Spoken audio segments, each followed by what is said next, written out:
Human beings operate via ego identity, tribal identity, cultural identity, gender identity, uh, religious identity, if I didn't mention that. All of these are ego-identified vantage points. They're positionalities. Therefore, any identity becomes a defended positionality, meaning that we feel egoically identified. It doesn't matter what it is.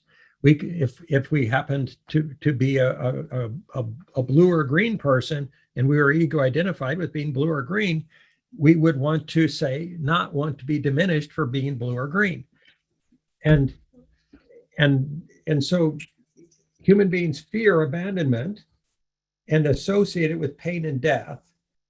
And so any interaction with another human being that appears to potentially result in either criticism, diminishment, loss of status, potential abandonment, pain, suffering, death, separation, imagined non-oneness, all of that is stressful to the human system.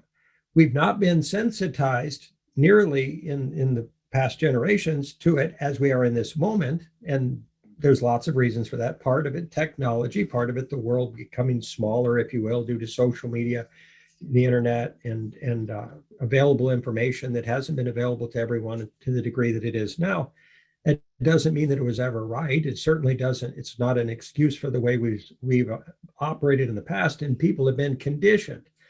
They've been conditioned to operate subconsciously and unconsciously, and from their own ego-identified fragmented subconscious parts. Therefore, those parts are them, each of them can be operated from in any given moment, and they each have their obscurations. They don't understand something, they don't care about something, they don't love something, they don't know how to interpret something accurately, some situation, some relational interaction, some social interaction. And so they speak from ignorance, these parts.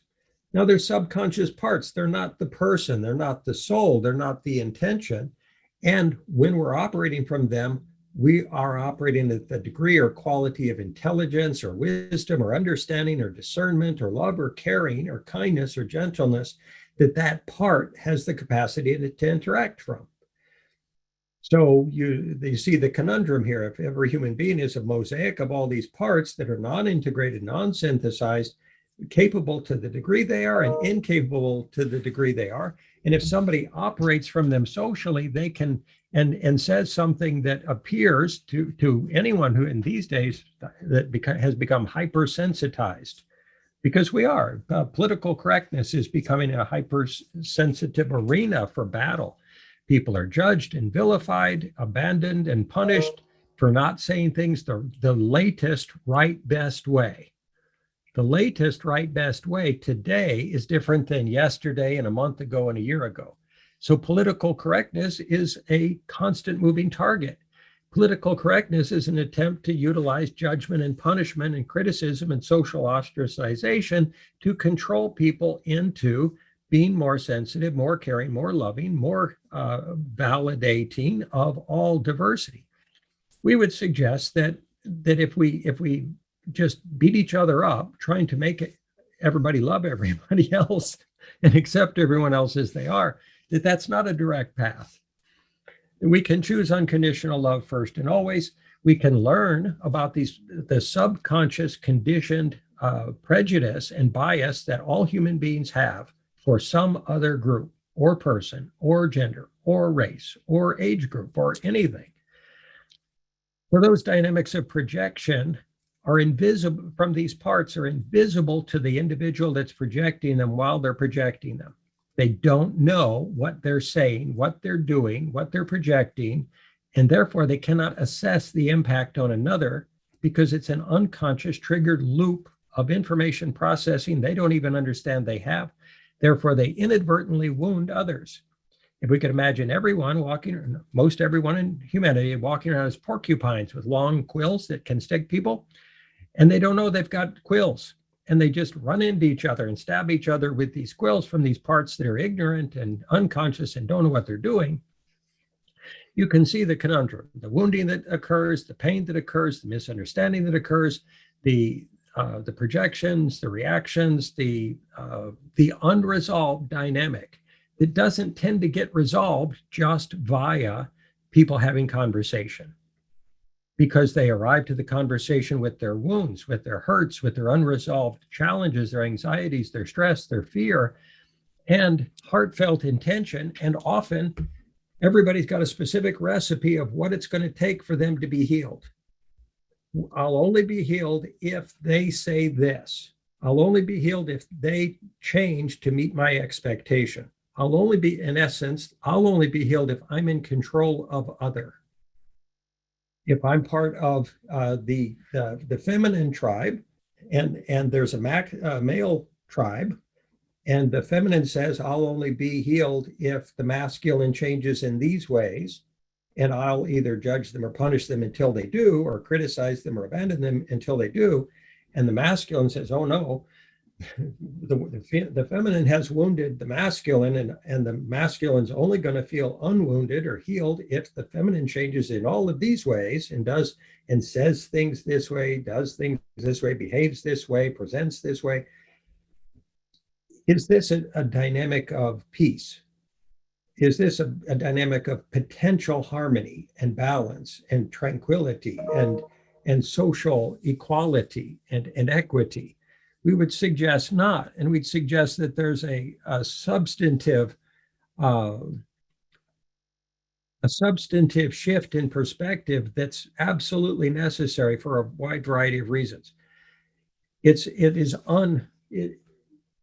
not supportive to say to anybody, oh, just get over your wounds, or get over your pain, or get over your reaction, or any of that.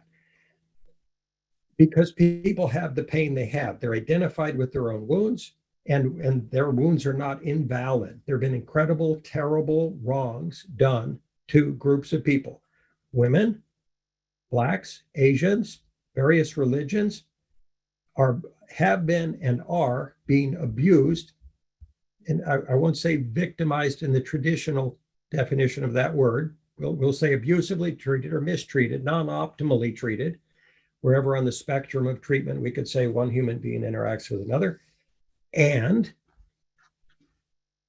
it's important that that pain and suffering be reduced. It's important that that pain and suffering be reduced via as peaceful a set of dynamics as we can possibly arrive at. It's constructive, peaceful, timely, efficient, effective. Again, because we've got a superordinate goal here. If our species could potentially either cease to exist due to its own battling with itself, or if because of damage to the natural world that we're producing every day, that's a time-boxed dynamic. We don't have time to continue hating each other, fearing each other, judging each other, having bias and prejudice against each other. We've got time to change. We've got time to heal. We've got enough time to do that. We've got enough time to learn, evolve, change, and transform and heal ourselves and each other, as long as we choose to do that. So healing is a choice. Main key core challenge is people are operating from distrust from each other, egoic distrust. They're projecting that they don't care about me, they don't love me, they're going to hurt me again, they've hurt me in the past, they'll hurt me in the future, they're going to try to abuse me right now, or manipulate me, or diminish me, or something like that. So they project those distrustful dynamics onto these conversations too. So it makes it very difficult for even heartfelt, sincere communications to be received in a complete way. And therefore, wounded people tend to get in the way of their own healing, and they don't know that that's happening. And people who are ignorant of the wounding of other people don't have a way to empathetically sensitize themselves in a very well-organized, at-scale way, in a very large-scale, organized, methodical way, so that they can become more sensitive, caring, and loving, and shift out of identity and separateness and into just unconditional love.